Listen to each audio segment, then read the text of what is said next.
Profeta Joel, capítulo de número 2. Na verdade, é um prosseguimento ao assunto que estava sendo tratado no capítulo 1.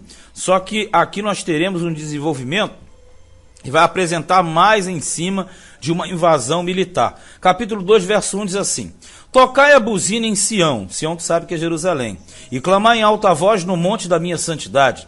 Perturbem-se todos os moradores da terra, porque o dia do Senhor vem, ele está perto. Bem, dia do Senhor, nós entendemos uma invasão militar a curto prazo de Nabucodonosor. E invasão no futuro, as tropas do anticristo. Ainda tem um sentido intermediário, que era a invasão romana, depois no ano 70 depois de Cristo. Também pode se aplicar em cima. Dia de trevas e de tristeza, dia de nuvens e de trevas espessas, como a alva espalhada sobre os montes. Povo grande e poderoso, quer dizer, o inimigo, qual desde o tempo antigo nunca houve, nem depois dele haverá, pelos anos adiante, de geração em geração. Geralmente, quando fala assim, nuvens de trevas espessas, é por causa, na verdade, a fumaça, aquela fumaça preta que subia das invasões que eles tocavam fogo nas cidades. Agora veja quando ele fala assim, nação poderosa que nunca houve. Por isso que nós trabalhamos aqui com um sentido não somente Nabucodonosor, mas também futura, partindo do anticristo. Diante dele um fogo consome, e atrás dele uma chama abrasa, ou seja, ele destrói pela frente e por detrás.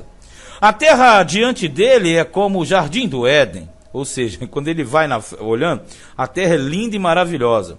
Mas atrás dele uma desolação de deserto, desolado deserto. Sim, nada lhe escapará. Está dizendo, tudo que está à frente desse dominador está muito bonito. Mas desde o momento que ele passa, vira uma verdadeira catástrofe, um caos geral. Tudo fica destruído após a passagem desse líder aqui, que nós entendemos ser Nabucodonosor, mas apresenta uma visão muito mais fantasmagórica, digamos assim, seria o próprio anticristo. O seu parecer é como o parecer de cavalos, e correrão como cavaleiros, como o estrondo de carros sobre os cumes dos montes. Irão eles saltando, como o ruído da chama de fogo que consome a pragana. A pragana é a palha, né? Como um povo poderoso, ordenado para o combate. Então a visão qual é? Vem o inimigo forte, não tem como resistir, ele é levantado pelo próprio Deus para disciplinar o seu povo. Diante dele temerão os povos. Todos os rostos são como a tisnadura da panela. A tisnadura da panela é aquela crosta preta, né, que você tem nas panelas, né, aquela queimadura, aquela coisa negra, né? E então, por isso, quando fala tisnadura da panela, aquela crosta preta que para tirar é difícil, né? Hoje em dia tu usa bombril, uma série de coisas, até consegue tirar. Então, na verdade, está dizendo que era um povo muito poderoso, muito valente e muito perverso também, ó. Como valentes correrão, como homens de guerra subirão os muros, porque aqui está falando de uma invasão, subir os muros é invadir, subindo pelas muralhas. Ó. Irá cada um nos seus caminhos, e não se desviarão da sua fileira, ou seja, cada um diante da sua formação militar, não saindo nem para a direita nem para a esquerda. Ninguém apertará a seu irmão, ó. Irá cada um pelo seu carreiro. Que legal isso aqui, né? Está dizendo que o plano de Deus é tão perfeito que até o inimigo, quando vem, um não vai entrar no espaço do outro. Cada um irá diante de si e vai conquistar aquilo que estiver à sua frente. Ele fala assim, irá cada um pelo seu carreiro, ou seja, na sua marca. Sobre a mesma espada se arremessará e não serão feridos. Está dizendo que o inimigo não sofreria baixa alguma, ó.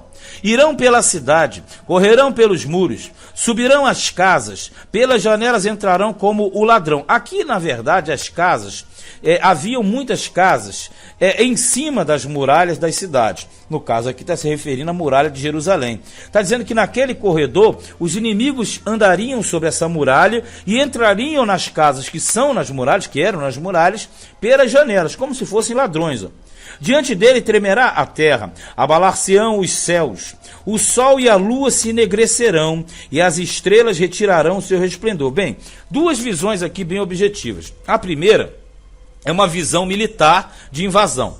Porque quando você invadia, eu já falei isso aqui, você tocava fogo e aquela fumaça preta fazia o céu ficar totalmente negro, que você não via sol, nem lua, nem estrela, nem nada à noite. porque aquele negócio ficava ardendo igual incêndio, né? Creio que você já viu incêndio, você viu como é que fica aquilo, né? Mesmo acabando o incêndio, a fumaça continua a poluir durante muito tempo. Isso é uma visão militar da época. Se nós trabalharmos com essa visão para uma visão futura, isso trata da invasão do anticristo e, na verdade, dos malefícios que acontecerão na grande tribulação. O sol, a lua, os abalos que acontecerão nos astros. Verso 11, ó. E o Senhor levanta a sua voz diante do seu exército, porque muitíssimos são os seus arraiais, porque poderoso é, executando a sua palavra, porque o dia do Senhor é grande e muito terrível, e quem o poderá sofrer? Veja bem, se você não entendeu, o Senhor levanta a sua voz diante do exército, ou seja, esse exército inimigo é levantado pelo Senhor. E é ele quem chama esse adversário. E diz mais, hein? É uma obra para executar a sua palavra, está no versículo 11. Ó.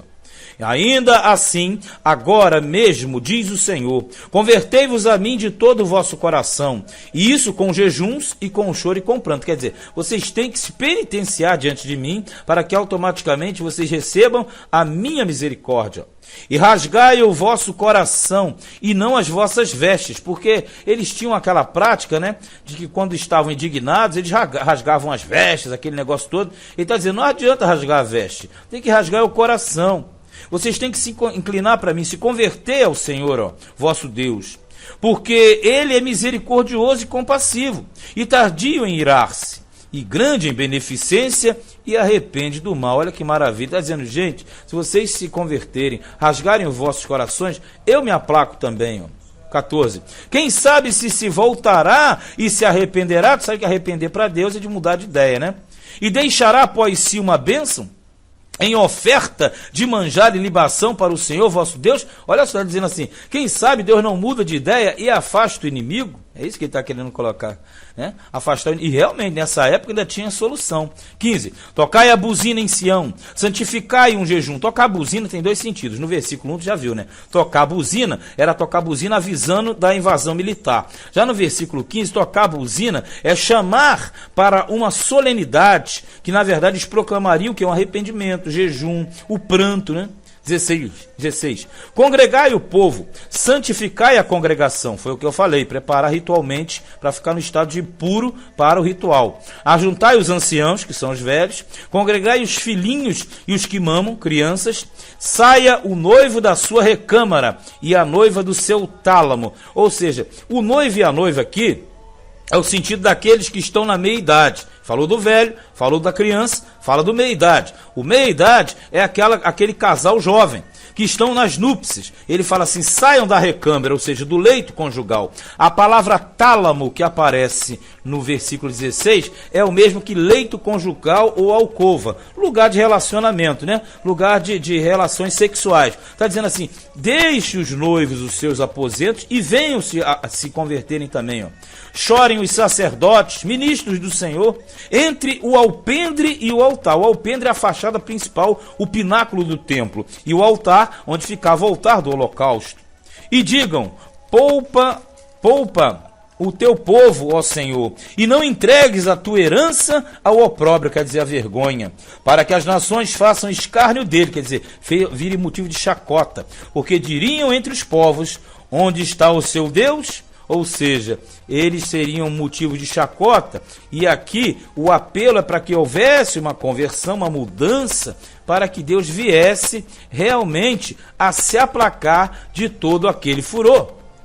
Já na segunda parte do capítulo, que pega do versículo 18 ao 27, fala da promessa de fartura, ou seja, caso houvesse arrependimento, Deus derramaria fartura sobre eles, ó. Então o Senhor terá zelo da sua terra, zelo, cuidado, ciúme, e se compadecerá do seu povo. E o Senhor responderá e dirá ao seu povo, ou quer dizer, responderá e dirá ao seu povo, eis que vos envio o trigo e o mosto e o óleo, e deles sereis fartos, e vos não entregarei mais ao opróbrio entre as nações. Veja que ele apresenta dois tipos de bênção. Uma bênção material, que é para a época, e uma bênção futura, que seria a não realização do cativeiro. Ele promete, eu vou enviar trigo, mosto e óleo. Lembra? Os três elementos principais da sociedade e também principais para a liturgia do templo. Porque o trigo é o alimento, o mosto é a alegria e o óleo é a unção. Isso aqui trabalhando em cima de uma totalidade, ele está dizendo, se vocês fizerem isso, eu volto a alimentar, eu volto a alegrar e eu volto a ungir, revestir. E não terá cativeiro. 20, ó. E aquele que é do norte, farei partir para longe de vós. Quem é do norte? Nabucodonosor. E lançá-lo-ei em uma terra seca e deserta, e a sua frente para o mar oriental, quer dizer, o mar grande, e a sua retaguarda para o mar ocidental, que é o da Galileia. E subirá o seu... Perdão, falei o contrário. Quando fala partir para longe, terra seca e tal, aí ele fala assim, para o mar oriental, oriental é justamente da Galileia, e o ocidental, aí sim o mar grande, que é o Mediterrâneo. E subirá o seu mau cheiro, e subirá a sua podridão, porque fez grandes coisas. Quer dizer, ele está dizendo que aniquilaria o inimigo, caso houvesse uma mudança do povo dele.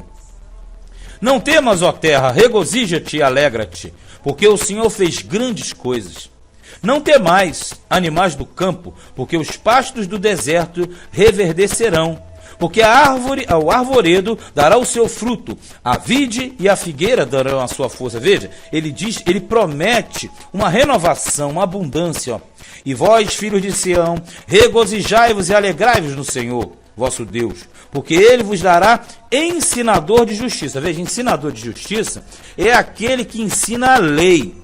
E, na verdade, isso aconteceu em 3 pontos principais dentro de Israel. Com Moisés, que trouxe a lei, com Samuel, que renovou a aliança, e com Esdras, depois do cativeiro. Tirando isso, só Jesus, ó. E fará descer a chuva, a temporã e a serôdia no primeiro mês. Veja, a chuva temporã é aquela que vinha no final da estação. E a serôdia, a que vinha de forma inesperada, fora do tempo. Ele está prometendo a bênção sobre o território durante todo o ano. Ó. Quando fala no primeiro mês, no mês que viria logo a seguir.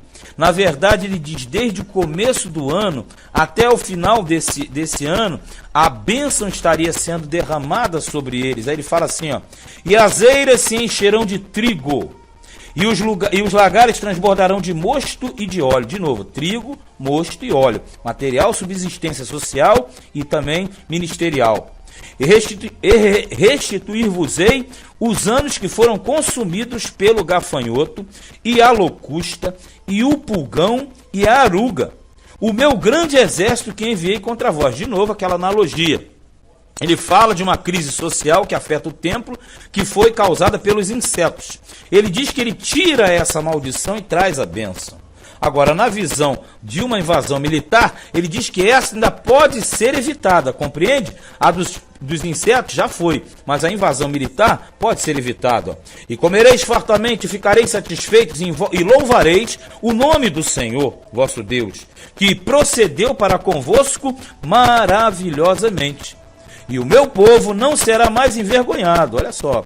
E vós sabereis que eu estou no meio de Israel, e que eu sou o Senhor, vosso Deus, e ninguém mais. E o meu povo não será envergonhado para sempre. Então você analise.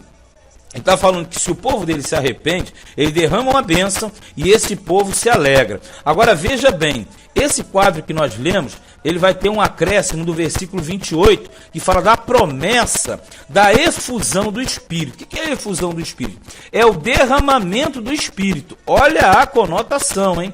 Aqui tem uma questão muito interessante a ser abordada. Por quê? Com uma colheita farta, você automaticamente teria um Pentecostes farto também. Quem está me ouvindo falar sabe o que eu estou falando a respeito do Pentecostes. Porque esse derramar do Espírito, a efusão do Espírito, vai ser paralela ao Pentecostes de Atos capítulo 2. Só que aqui ele está falando de uma parte ligada à fartura de plantação e a outra parte ligada ao derramar do Espírito que aconteceu após a vinda de Cristo. Então tem que se entender de que parâmetro, na verdade, ele está tratando aqui, de que parâmetro está sendo colocado. Por isso que quando nós lemos, nós temos que ter uma abordagem histórica mais acrescida de uma abordagem que é profética e escatológica. Então não tem como ler somente uma parte tirando a outra. Veja que no versículo 28 fala da efusão. A efusão, para quem não sabe, é o derramar, vem de cima para baixo. que era paralelo ao Pentecoste da fartura da terra. Isso que você entende. E há de ser que, depois derramarei o meu espírito sobre toda a carne. Veja, toda a carne. O sentido aqui ele é mundial e não somente local. E vossos filhos e vossas filhas profetizarão. O que é profetizar? Falar inspirado por Deus. Os vossos velhos terão sonhos, que é Deus se revelando através de sonhos. E os vossos jovens terão visões, porque o sonho é dormindo, a visão é acordar. 29. E também sobre os servos e sobre as servas, naqueles dias, derramarei o meu espírito. E mostrarei prodígios no céu e na terra, sangue e fogo e colunas de fumaça. Vamos entender aqui é um pouco complexo. Veja, quando ele fala de derramar o Espírito sobre toda a carne, nós devemos entender que esse plano final, ele se cumpre na totalidade no milênio, quando Deus estará, através de Jesus, reinando na terra e, consequentemente, o Espírito Santo estará dominando todo aquele sistema. Então, a plenitude do derramar do Espírito na carne, na terra, será somente no milênio. Congela agora um pouquinho. Voltemos a Atos capítulo 2. Em Atos capítulo 2, nós tivemos o derramar do Espírito. Mas aquele derramar do Espírito foi sobre a igreja. Eu, você, nós. Então, nós recebemos o Espírito Santo no Pentecoste pelo derramar e agir do Espírito. Mas a segunda parte há de se cumprir sobre Israel, no momento da conversão de Israel, quando eles estiverem sendo acossados pelo anticristo. Aí cumprir-se-á a segunda parte do derramar do Espírito. E a terceira e última acontecerá, como eu falei, quando Cristo estiver reinando no milênio, porque o conhecimento de Deus encherá toda a terra. A glória de Deus encherá toda a terra. Então, quando nós entendemos isso aqui, nós devemos trabalhar em três sentidos: sobre a igreja, sobre Israel e sobre as nações. E quando fala de prodígios no céu, quando fala na terra, fogo, coluna, fumaça, isso aqui está falando das manifestações que acontecerão na época do fim. Ó. Aí ele fala no 31, o sol se converterá em trevas e a lua em sangue, antes que venha o grande e terrível dia do Senhor. Qual é esse dia do Senhor? Aí é o dia da volta de Cristo. É o Armagedon, é a parousia do Senhor Jesus. Na verdade, está falando de abalos no sistema solar, nas estrelas. Jesus falou isso em Mateus 24, Pedro fala isso na epístola dele, né? São os abalos que o mundo vai sofrer durante a grande tribulação, porque na grande tribulação nós teremos pragas da terra, vindas do governo do anticristo, e mais aquilo que Deus vai jogar sobre a terra, as taças, as trombetas e etc, os selos, né? E há de ser que todo aquele que invocar o nome do Senhor será salvo. Tu fala salvo quando? Em todos os sistemas. Se o elemento invocasse o nome do Senhor naquela época, é salvo. Se ele invocar o Senhor na época da igreja, é salvo. Se for na época de Israel, na volta de Cristo, é salvo. No milênio, é salvo. Porque esse invocar aqui, ele está falando de livramento. Livramento circunstancial, não livramento espiritual. Porque o espiritual já está falando do povo dele, daqueles que automaticamente já pertencem ao Senhor. Quando ele está pedindo arrependimento, não é de um povo de fora, é do povo de dentro. O povo que já era de Deus já era salvo, já era santo e separado do Altíssimo. Porque aqui ele está falando de pecado ativo, físico, que justamente traz as consequentes punições do Senhor. Aí ele fala assim, porque no Monte Sião e em Jerusalém haverá livramento, milênio puro.